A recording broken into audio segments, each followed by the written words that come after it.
महाभारत के युद्ध में कौरवों का पूरा कुल और रिश्तेदार खत्म हो गए थे, लेकिन पांडव पक्ष को भी अर्जुन के बेटे अभिमन्यु, इरावन तथा भीम के बेटे घटोत्कच के हानि उठाना पड़ा था। अब अर्जुन और नाग कन्या थी एक उलूपी, जिनके दोनों के एक बेटे थे इरावन। इसको अपने समय का सबसे वीर योद्धा माना जाता था और ऐसा भीष्म पर्व के 83वें अध्याय में ऐसा उल्लेख है कि इरावन ने कौरवों की तरफ से लड़ रहे अवंती के राजकुमार विंद और अनविंद को हरा दिया था और उसके बाद फिर कौरवों की सेना को बड़े पैमाने पर हानि पहुंचाई। अब यही पे होता है कि 91वें अध्याय में बताते हैं कि दुर्योधन ने 8वें दिन अपने मामा शकुनी और कृतवर्मा को इरावन के वध का जिम्मेदारी दी। अब इरावन ने दोनों की हजारों घोड़ों की सेनाएं थी, उनको सबको ख़त्म कर दिया। उसके बाद फिर शकुनी के 6 बेटे एक साथ आए, इरावन ने उन सबको मार दिया अकेले ही।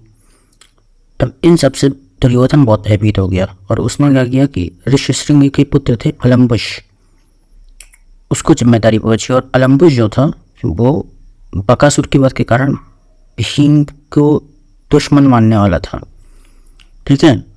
तो वो इरावन के खिलाफ उतर गया। अब दोनों राक्षस थे और दोनों मायावी विद्या में पारंगत थे।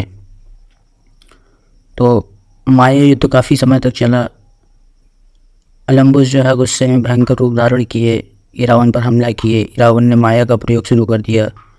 अब चूँकि इरावन जो है नागों के परिवार से आता था, तो इरावन की तरफ से कई नाग आ गए और माया का प्रयोग करके उसने शेषनाग का अवतार लिया। फिर अलम्बुस जो है वो गरुड़ पक्षी बनकर सब सांप खा लेता है और इरावन पे फिर उसने लास्ट में माया अस्त्र का प्रयोग किया। और माया अस्त्र का जैसे प्रयोग किया तो इरावन जो है वो माया के प्रभाव में आकर युद्ध करना बंद कर देता है और इस पे जो है अलम्बुस ने उसका वध कर दिया। ये था महाभारत की कहानी।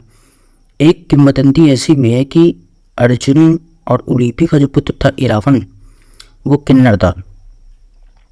और महाभारत के युद्ध से पहले जो है पांडवों ने श्री कृष्ण भगवान के कहने पर काली माँ को प्रसन्न करने के लिए यज्ञ किया और उसमें जो है नरबलि करना था, नरबलि की ज़रूरत थी। तो इरावन ने खुद को पेश कर दिया, लेकिन इरावन ने अपनी बलि से पहले विवाह करने की शर्त रखी।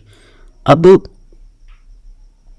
इरावन की इस आखिरी इच्छा को पूरी करने के लिए भगवान कृष्ण ने स्वयं मोहिनी अवतार में इरावन से विवाह किया और इरावन की जो बलि थी उसके बाद श्री कृष्ण उसकी विधवा की तरह रोए भी थे।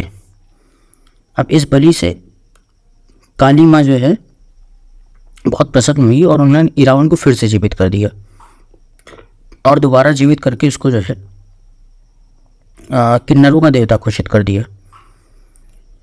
और ऐसा कहा जाता है कि तभी से दुनिया का हर किन्नर जो है एक रात के लिए अपने देवता इरावन से विवाह करता है।